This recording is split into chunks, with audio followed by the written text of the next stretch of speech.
কৃত্রিম যৌনতার জন্য যেসব খেলনা পাওয়া যায় সেগুলোর মাধ্যমে যৌন চাহিদা মেটালে কি গুনাহ হবে? স্বামীকে নাম ধরে ঢাকা যাবে?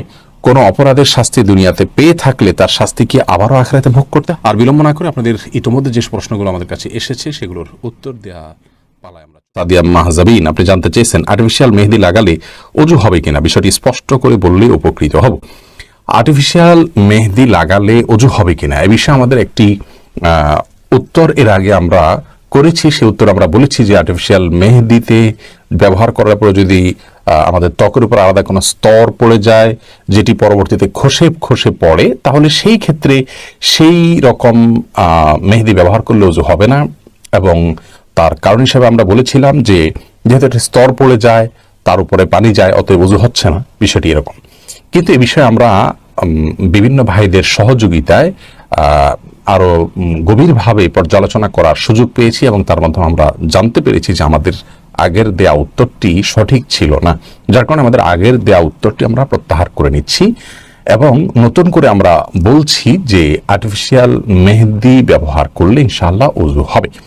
আর্টিফিশিয়াল মেহেদি ব্যবহার করার পর আমাদের যে ত্বকের উপর থেকে খসে পড়তে দেখি আমরা, এটা আসলে মেহেদি নয়। এ বিষয়ে সংশ্লিষ্ট বিশেষজ্ঞগণ এবং বিভিন্ন ওলামা একরাম যারা অনুসন্ধান করেছেন তাদের বক্তব্য, তাদের আর্টিকেল এবং তাদের অনুসন্ধানের রিপোর্টগুলো পর্যালোচনা করার পর আমাদের কাছে পরিষ্কার হয়েছে যে মূলত আর্টিফিশিয়াল মেহেদিতে যে কেমিক্যাল দেওয়া হয় সেই কেমিক্যালের কারণে অ্যাসিড টাইপ কিছু থাকে, এগুলোর কারণে মূলত আমাদের চামড়ায় যেখানে একটু বেশি পড়ে সে অংশটাতে চামড়া আসলে খসে পড়ে যায়। এখানে ওই চামড়ার উপরের যে চামড়া খসে পড়ে বলতে চামড়ার যে উপরে আপনার সূক্ষ্ম স্তর বা লেয়ার আছে সেটা খসে পড়ে। এখানে খসে পড়ে এটা যে মেহেদির আবরণ বা মেহেদিটাই খসে পড়া বিষয়টি সেরকম না, মেহেদিটা কালার হয়ে আমাদের শরীরের সাথে মিশে যায়। আর খসে পড়া বিষয়টা হলো আমাদের চামড়ার উপরের সেই সূক্ষ্ম লেয়ারটা। অতএব আমরা আগে যেটি মনে করেছি সে ধারণাটা আমাদের ভুল ছিল, বিধে আমরা প্রত্যাহার করেছি সেটিকে এবং আর্টিফিশিয়াল মেহেদি ব্যবহার করলে ওযু হবে ইনশাআল্লাহ বিদিনিল্লাহ, যদি তার মাধ্যমে উপরে আলাদা কোনো প্রলেপ বা স্তর পড়ে যাওয়াটা প্রমাণিত না হয়। এটা বিভিন্ন ভাবে পরীক্ষা করা যেতে পারে। ধরুন একটা কাগজে আপনি লাগানোর পরে সেখানে আলাদা কোনো স্তর হচ্ছে কিনা আপনি দেখলেন, নাকি শুধুমাত্র কাগজের এপিটোপিট কালার হয়ে যাচ্ছে, বিভিন্নভাবে এটাকে পরখ করা যেতে পারে, অথবা আমরা পরখ করার চেষ্টা করব। জাইমা জানতে চেয়েছেন কোনো অপরাধের শাস্তি দুনিয়াতে পেয়ে থাকলে তার শাস্তি কি আবারও আখিরাতে ভোগ করতে হবে? কোনো অপরাধের শরঈ শাস্তি, শরীয়ত অপরাধের যে শাস্তি নির্ধারণ করেছে সেটা যদি কারোর উপরে প্রয়োগ করা হয় এবং আরোপ করা হয়, সেই শাস্তি ভোগ করার পর আখিরাতে তার আর কোনো শাস্তি হবে কিনা, এটা নিয়ে ইমামদের মধ্যে দুটি মত রয়েছে। আইম্মায়ে সালাসা বা তিন ইমাম তথা ইমাম মালিক, ইমাম শাফি এবং ইমাম আহমদ ইবনে হাম্বল রাহিমাহুমুল্লাহ, তাদের মত হলো দুনিয়াতে শাস্তি কার্যকর হয়ে গেলে আখিরাতে আর তার এই অপরাধের জন্য শাস্তি হবে না। এবং এর জন্য রাসূল আকরাম সাল্লাল্লাহু আলাইহি ওয়াসাল্লাম একটি হাদিস যেটি বুখারী মুসলিমের জন্য বর্ণিত হয়েছে, সেই হাদিসে কে তারা দলিল হিসেবে পেশ করেন। তারা বলেন যে মান আসাবা শাইআন মিন যালিকা ফাউকিবা বিহি ফাওয়া কাফারাতুল্লাহ, অর্থাৎ যদি কেউ কোনো অপরাধে জড়িত হয় এবং তার জন্য সেই অপরাধের যে শাস্তি নির্ধারণ করা আছে সেই শাস্তি কার্যকর করা হয়, তাহলে সেটি তার জন্য কাফারা হবে, অর্থাৎ তার ক্ষতিপূরণ হয়ে যাবে।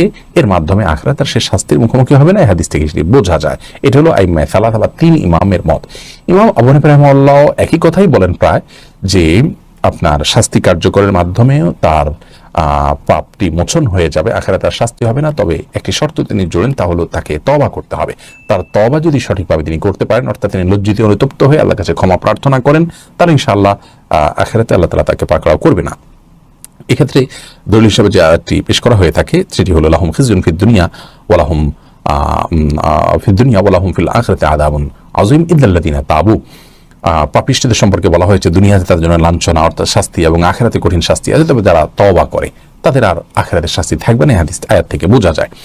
তো যাই হোক, আমরা খোলাসায় বলতে পারি যে কোনো অপরাধের শাস্তি দুনিয়াতে হলে তিনি যদি তার কৃতকর্ম লজ্জিত হয়ে থাকেন এবং তার শাস্তি কার্যকর করা হলে ইনশাআল্লাহ বিদিনিল্লাহ আখিরাতে তাকে আর শাস্তি পেতে হবে না।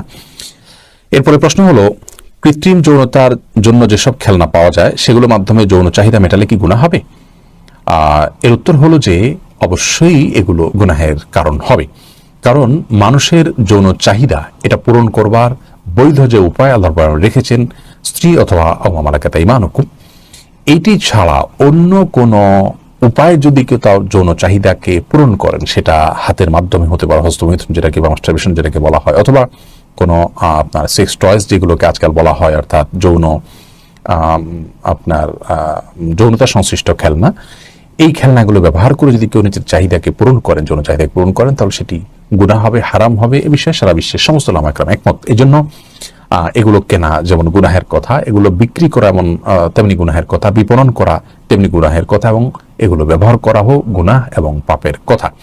অতএব এই বিকৃত রুচি থেকে আমাদের নিজেদেরকে বাঁচিয়ে রাখতে হবে এবং এই ধরনের গুনাহ থেকে নিজেদেরকে দূরে সরিয়ে রাখতে হবে। আজকাল শয়তান আমাদেরকে জাহান্নামে নেওয়ার জন্য অভিনব গুনাহের আবিষ্কার, পথ এবং পদ্ধতি আবিষ্কার করছে এবং সেই পথে আমাদেরকে আহ্বান করছে। আমরা সেগুলোকে অবলীলায় গ্রহণ করছি। আল্লাহ রাব্বুল আলামিনের দেওয়া সকল শক্তি এবং সকল নেয়ামতকে ব্যবহার করতে হবে তার বাতানো পদ্ধতি অনুসারে, কারণ এগুলোর প্রত্যেকটি সম্পর্কে আল্লাহ তাআলার কাছে কিয়ামতের দিন আমাদেরকে জিজ্ঞাসাবাদের মুখোমুখি হতে হবে। বিধায় কৃত্রিম যৌনতার জন্য যে সমস্ত খেলনা পাওয়া যায় বা সেক্স টয়েস ইত্যাদি আইটেম পাওয়া যায়, এগুলো ব্যবহার করে যৌন চাহিদা পূরণ করা যাবে না, এটি সম্পূর্ণ হারাম। এবং এগুলোর সাথে সংশ্লিষ্ট ব্যবসা বিপণনের সাথে যারা জড়িত আছেন, তারা প্রত্যেকে কবিরা গুনাহে লিপ্ত হচ্ছেন। আল্লাহ তাআলা আমাদেরকে বোঝার তৌফিক দান করুন। তাওহিদা সুমি, আপনি জানতে চেয়েছেন স্বামীকে নাম ধরে ডাকা যাবে? স্বামীকে নাম ধরে ডাকা যাবে, তবে সেটা যদি কোনো সমাজে অ্যালাউড হয়, স্বাভাবিক মনে করা হয়, দোষণীয় মনে করা না হয়। এটা কালচারাল বিষয় এবং সংস্কৃতির বিষয়। কোনো সমাজে কোনো সংস্কৃতিতে যেটা দোষণীয় হয় তাহলে সেটি করা উচিত হবে না, কারণ স্বামীকে সম্মান করতে হবে এবং সেই সম্মানের জায়গা থেকে মূলত যেভাবে ডাকলে তার প্রতি অসম্মান হবে না সেভাবে ডাকবেন। অতএব কোথাও নাম ধরে ডাকলে যদি অসম্মান না হয় তাহলে সেক্ষেত্রে কোনো অসুবিধা নেই।